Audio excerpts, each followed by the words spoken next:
about ways that we can use to get around our cities, our towns, and our communities that does not involve those lovely but very heavy and massive things on wheels behind you. We've got a wonderful panel here with us, and we're going to get everyone to introduce themselves with a very brief, few sentence introduction. Martha, take it away. Oh, hi, I'm Mirta Gamis. I'm representing TransLink, which is a transit agency as well as a transportation authority for Metro Vancouver. Hey, I am Paul Hilston. I'm a transportation planner in the City of Surrey, and I was the project manager for bringing our shared micromobility system and e-bike share program run by Bird that we launched this spring. Hey there everybody, my name is Brendan James. I work for the District of North Vancouver. Been working on micromobility projects for the last couple of years, especially our North Shore e-bike share program, as well as recently launched, actually today, we're launching an e-cargo bike lending program in the district and city of North Vancouver. Hello everyone, my name is Kayvon Pishkanam. I'm representing Envo, Chief Operating Officer. We are an R&D and commercialization company in Burnaby where we make micro e-mobility platform. Thank you everybody, and thanks for joining us today. Now, let's have a show of hands from the audience. If you've heard the term micromobility before, put your hands up if you know what it is. Okay, now put your hands up if you're not sure or you'd like some clarification. Okay, well, we're going to start. I think there might have been a plant there. Would you like to explain to the audience the basics of micromobility? Well, I actually want to defer this one to Mirtha because in our past meetings and work that we've done, she is incredibly passionate about the mode. And I think she's got a great descriptive sort of take on it. So I'm going to send it your way. This, ladies and gentlemen, is what's known as being thrown under the bus. Take it away. So share micromobility in general is any small, either human-powered or electric vehicle that can help people move from one place to another. So this includes e-scooters, e-bikes, regular bikes, but then it also includes things like wheelchairs, electrified wheelchairs. So it's hoverboards. So it's like a wide definition for all of these different type of devices. And the cool thing about micromobility, Paul, is that micromobility can come in many different forms, right? You can have the personal micromobility solution. So the e-scooter that you happen to get one Christmas and you use to blot around town on when the weather's nice, versus the shared community programs.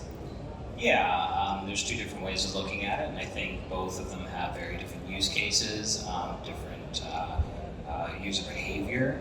So, from a city planning perspective or a policy making perspective, there's things we can do around private ownership of these devices, whether it's subsidies, whether it's improving parking, education and outreach, but I think the shared systems are actually a huge opportunity for cities as well, because a lot of the way it works now is it's private businesses that are operating them at no cost to cities, and by providing licenses to those systems to operate on our streets, we provide an opportunity for folks who might not be willing to put out the money to buy an e-bike or an e-scooter, but they get to try it and they see if it works for them, and then maybe that transitions into making a purchase and more long-term behavior change. So that's great for individuals, but also great for cities when we think about our transportation and sustainability goals. Now, Caitlin, there is a very famous picture on the internet, and I'm sure some of you have seen it before. It's the one that shows a certain number of people sitting in cars in a streetscape. Who's familiar with that one? And then what it looks like if those people are on bicycles or on foot. There are various different variations of this, and then one of them on a bus. The micromobility is very often missing from that meme. Tell us the benefits of micromobility and what they can offer Just to said the bridge bikes are those showing different photos, options so- together. That's a very good question. Micromobility, I think in many ways, is a bike, micromobility so created another around the one-person main car. question, Yeah. which is, do we need a four-seater car, whether it's Sometimes. a bus or a personal car, to take us from point A to point B? Most of the time, there's only one person in it, and that one person is going within 20, 30 kilometers on an average. Meaning, It's in the three-quarter garage. of the capacity, whether it's being driven by gas engine or battery, Better that's a on separate gas. story. Safe Still 20 be not utilized, going 2 tons of metal. And Still a lot of metal. micromobility is Some metal. you are different than the one next to you. You are going to grocery store, the other one is dropping their kids to the daycare, someone else is going to meet with their friends, someone wanted to be protected by from the rain. Micromobility allows you to have different use cases, still one person passenger e-vehicle to move you from point A and B. And I think if you Ask him when remove he's done. 10 Or cars same with company, one person CEO. in each of them and replace them with maybe 5 cars, but the other 5 are bicycles. Urban planners and districts and anyone who is making roads and parkings will have a better life, let alone the decarbonization impact that it will have and the ease of maintenance. So, I'd like to just build on that, because you touched on the urban planning and their role in designing cities that are walkable and rideable. And I think that urban planners get a bit of a bad rap because people kind of reflect on, maybe they're disconnected from the reality of car ownership, and vehicles are necessary for so many families to move kids from A to B or to take cargo or things like that. But I think the reality is that we need to understand as society is that there's, within the district in North Vancouver, for example, we have 85,000 people, and we're going to see massive impacts to the congestion, decrease in congestion, if we're even able to take 10% of the vehicles off the road at peak times, right? So traditional transportation demand management. If we're able to appeal to the people that are on the fence or interested in So you have walking, plenty of cycling, e-bike using rentals. transit, Where's the enclosed to actually do those things, it Because frees Vancouver up has space rain. in the roads where we have limited space as it is. few We hundred need to Venmos for rethink as a rentals. society Yeah. about the options that are available for They everyone. still need rain pants for the Now, bottom. Paul, Still, you are they get in most of it still. Surrey, which has a very different population and use for transit than, say, downtown Vancouver. Tell us about the challenges of encouraging micromobility in areas where people might traditionally want to drive longer distances and getting them out of their cars and using micromobility and choosing appropriate transportation for the thing that they are going to do.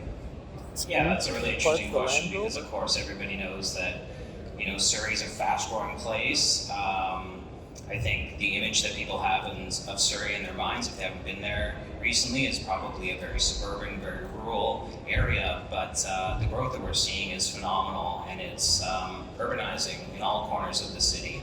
And I think one of the big challenges we have is that our infrastructure just can't keep up with that growth. And because we were historically a more suburban and car-oriented city, in a lot of places in Surrey, driving is the only option.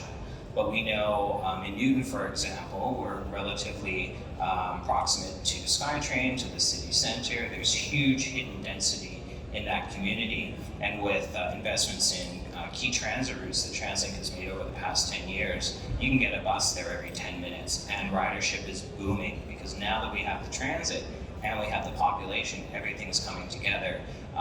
And actually Surrey is one of the places in North America where we are well and above ridership pre-COVID, and so there's just a boom happening there and we can't keep up. TransLink can't put enough buses, and so I think that's where micromobility really comes into the picture, where with the launch of Bird, we've seen a lot of demand in those corridors for folks who maybe can't even get on the bus because they're so overcrowded. They're carryable. And one of the things we've actually done in partnership with TransLink was introduce a subsidy for folks to try out the bikes, because if they're making that trip that they can do in 10 minutes on a bike, that's just a whole new option to get to Surrey Central that they didn't have a year ago. And so I think for us, it's trying as best as we can to bring together the policy, the programs, and the infrastructure investments along with the growth so that we can provide those different options to people as we continue to grow and urbanize. And that's just really the only solution, right? Because we can't get everybody in a car. There's just simply not enough space, as was said before, so we have to look at those alternatives. Now, you did invoke TransLink, obviously, Matthew, you're from TransLink.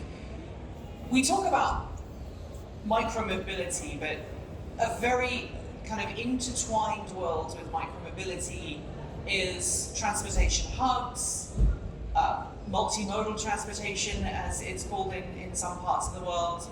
Tell us how important it is as a transit operator to encourage people to leave their cars at home instead of taking their car to the park and ride, to choose alternative ways of getting to a metro station or to a bus station and reducing congestion that way.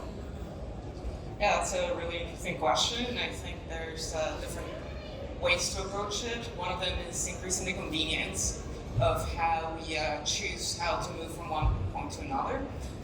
This can be done by incentivizing people in terms of pricing, providing different options such as transportation, transit, SkyTrain, rapid buses, but also having the option to grab a bicycle if they need to get closer to their homes, which is sometimes a problem that the car is very good at, to be specifically from point A to point B. But when you get to transit, sometimes you have to walk a bit more, or sometimes you have a bit of a gap on the system. So shared mobility or micromobility in general helps a lot to cover that last bit of the trip, and having that convenience, that flexibility, optimization of your commute will help people to start switching for a car use to a more sustainable option. Of course, as Paul was saying, the infrastructure has to be designed to support this type of modes. At the moment, we have a very car-centric prioritization on our roads, and when you start changing the design of the streets and encouraging people in this way, then you start seeing that shift. You see this in places like in the Netherlands, where there are sections of the city where cars can't go through. Just because it's not permitted, or they have to pay a bigger fee for them to access those areas simply because the options and flexibility is there for them to choose. The next question I'm going to ask you all, and just as a reminder, everybody, just make sure you keep the microphones nice and close so that we can hear everybody. This is one that I'm going to open up to the entire panel. When we talk about micromobility, we often think about bicycles, we think about electric scooters, maybe if we're feeling adventurous, we might think about electric unicycles. I don't know if has anybody here tried an electric unicycle? Has anyone fallen off an electric unicycle? Yeah. You tried an electric unicycle? It's a steep learning Yeah. curve. It's a lot of fun. I don't know if I have the coordination, but we one of talk the about those primarily guys as at what the we think of park when it with the comes hiking to group a while back, about a micromobility. year ago. But the reality is, there's a whole lot more, isn't there? It's We've quick. got electric cargo delivery services. Some cities around the world are now using fully enclosed human-powered vehicles that have an electric motor assist. But we also need to talk about options for Is that like people the little UPS who truck? have Yeah. limited Feeling of mobility it. Again, it's or more personal feeling. mobility challenges, whether they are someone who regularly uses a wheelchair or uses some other assistive technology to enable them to get around cities. We need options for them as well. So I'm going to throw it open to the panel to talk to some of the options that are coming, that are maybe even already here, that allow people that traditionally might not be able to use public transit or might have extra mobility challenges to allow them to enjoy micromobility too. I'll open that up and just explain that there are kind of two streams within access to these micromobility, whether it's shared micromobility or even personal micromobility options. So obviously the research and development and design, I think Kavan can definitely touch on that part. The other thing with the shared micromobility that we've come across is just the affordability of the services. And it's something we've had to really delve into and analyze, just about like, can people actually afford this as a regular and reliable service?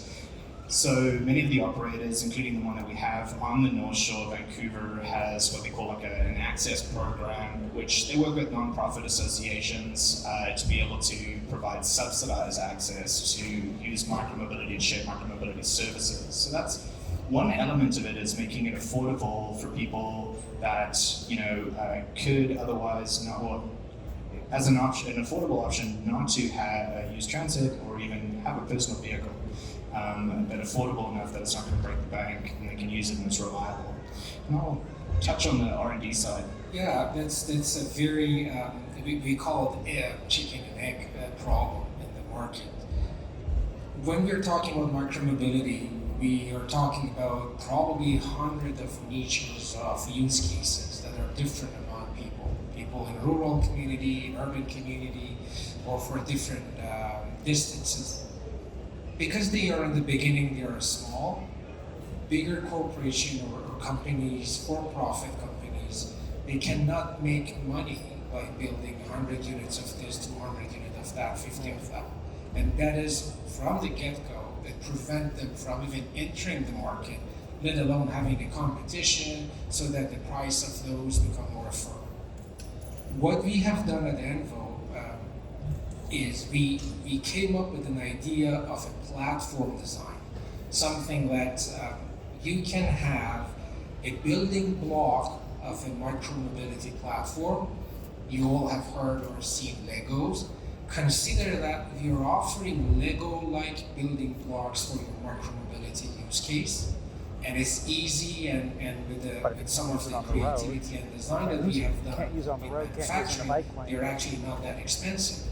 And when we have those ready, with a map that could be different from person A to person B, we can economically, in the way that nobody's breaking the bank, build that for that specific niches, and it still be a for-profit. Yeah, they're opposite. Someone needs a golf cart that has a ramp in the back that a wheelchair can go and get secured over there. This is the same thing that our platform can offer, versus the same thing can be used in urban area where they can in the front have an area where they can move or haul tools or collect garbages. These are some of the things with the advancement of technology, going into designing and making platform, you can offer a variety of them to every use cases, yet help with the education, target everyone, do not let anyone be out, because part of the micromobility is, oh, I can't ride a bicycle, I feel that the balance is not good. Scooter, don't even talk about it. So now there are tricycle or a four-wheeler that is enclosed, that is a low speed, that so anyone can go in. I believe by gathering the ecosystem of the designers, the companies, the suppliers, the people who are using it, and regulation agencies, we can build this ecosystem that we believe it doesn't exist. So a panel like this is amazing because we can have these discussions and learn, but at the same time, there needs to be a leading driver gathering us, getting into a position where we talk about this infrastructure to be built, at the same time manufacturer or designer companies like us offer, at the same time the competition brings the price down, and the technology can help always to make those better. We have about 10 minutes left in our panel, so if you have questions, I'm going to be coming to the floor very shortly. And when I ask for questions, just I think we raise our hands, or do we get ready by the microphones? Yeah, we head over to there's a microphone here and a microphone here, so if you have a question, get it ready and be prepared to jump up if you are able. The one thing I want to touch on before we get to our questions is the thorny matter of ensuring, and this is primarily a shared micromobility problem, that micromobility solutions are looked after in the public domain, that they are placed appropriately in our cities, and that we design our cities in a way to make sure that people don't feel afraid or nervous using them. Our city planners and our transport experts, But if it's what baked in as low methods speed, could we use to ensure that saying the micromobility speed is needs to a go up. Well, for pleasant experience SUVs, for all? those are insured.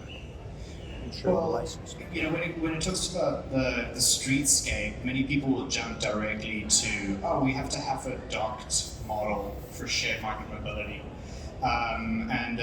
When Mirtha and I were in Amsterdam at the Micromobility Europe conference, it was pretty astonishing to hear about the levels or percentage of underutilization that went with a docked model versus a free-floating model.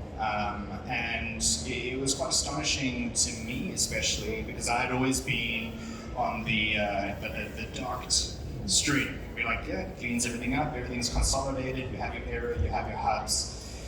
So, in terms of keeping our streetscape neat and tidy, it comes down to the interaction with the users and the user experience, whether it's through push notifications on the application that is offered by the service provider, best practices, and just respect for the whole system. So if the bikes are kept off the curb, for example, allows people in wheelchairs to be able to safely get past. Maybe people with mobility challenges. We don't want to take that public right of way away from anybody else, right? So it's kind of the tragedy of the commons, right? We have this shared space, and we want to make sure that it's utilized in really positive ways. So I think also it's just a best practice standpoint. Do you have anything to add? Yeah, just to add to that, it's how you allocate space in the streets. So if you're providing, we see it with cars. Everyone knows this is a car spot. We can leave the car here. These are the rules. It's widely understood. For things like micromobility, we have bike racks. But there's a lot of devices that are still a question mark on where you should leave them, and that also includes shared micromobility. So when you have clear rules, like here is, painted rectangle on the street, this is where you're supposed to leave them, people tend to follow them. Like, society works, and yes, sometimes there's fines and whatnot when people leave devices elsewhere.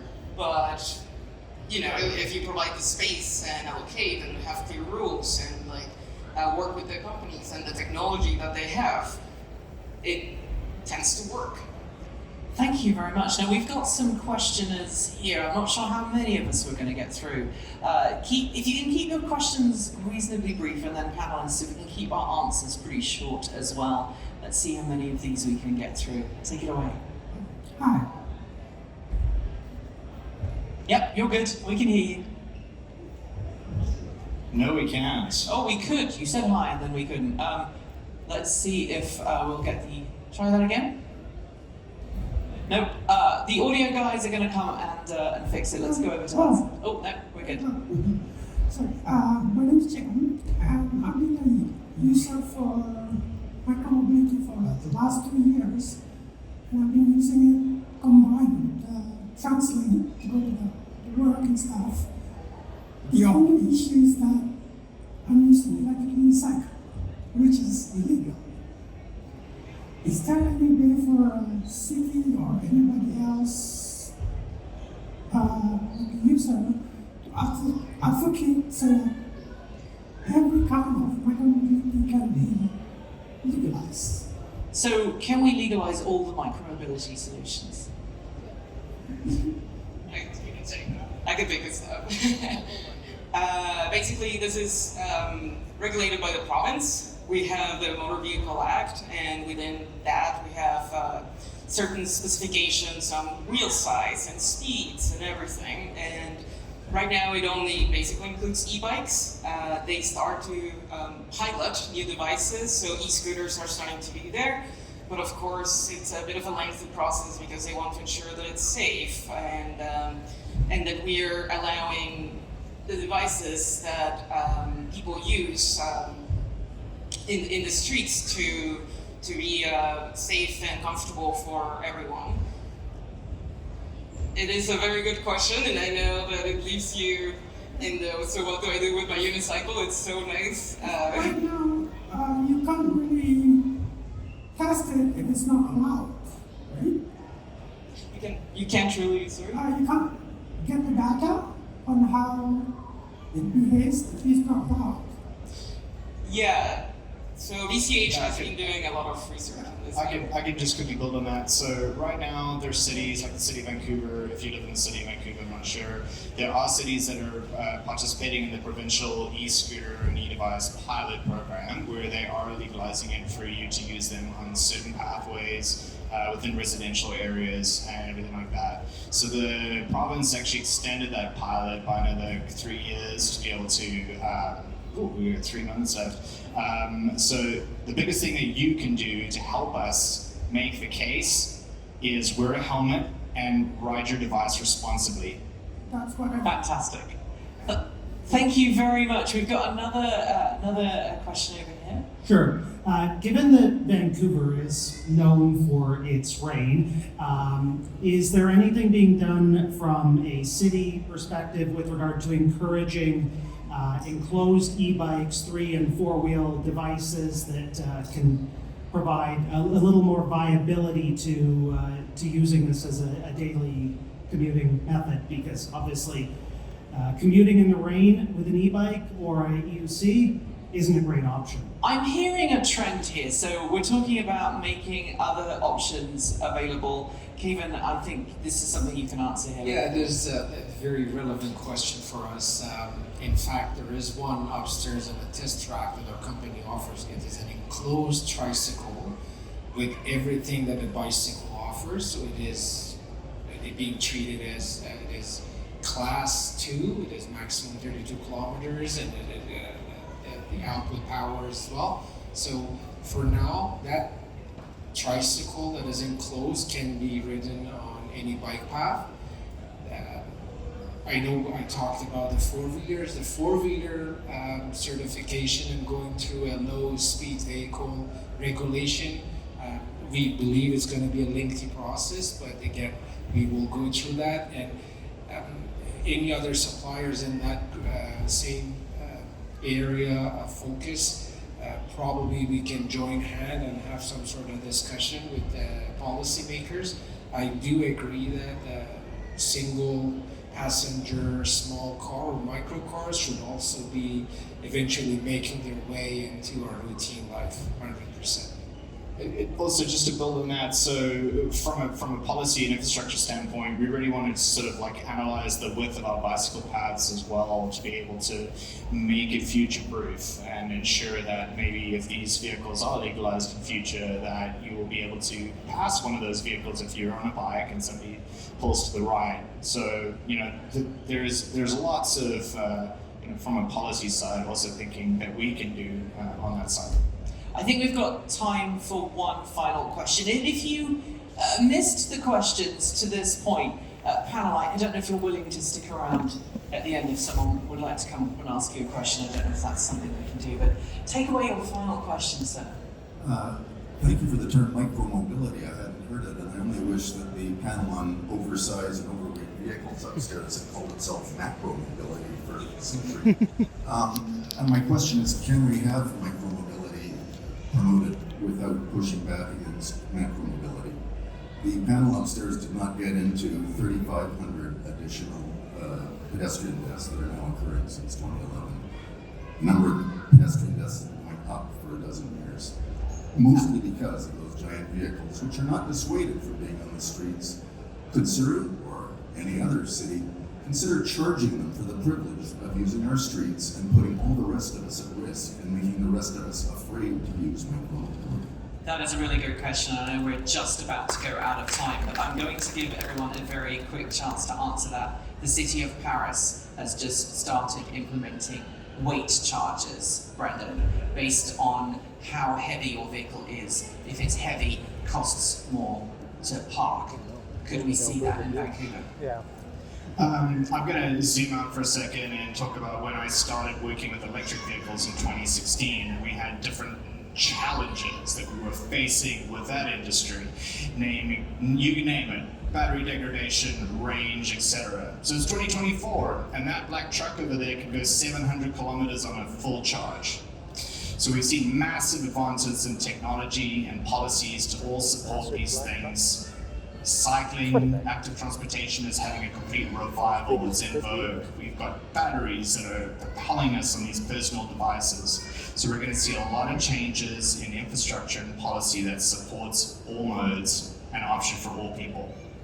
Thank you very much, everybody, for joining us today. Thank you to the panel. Thank you to Martha, to Paul, to Brendan, and also to Kayvan. It has been an amazing panel. I hope you enjoy the rest of everything.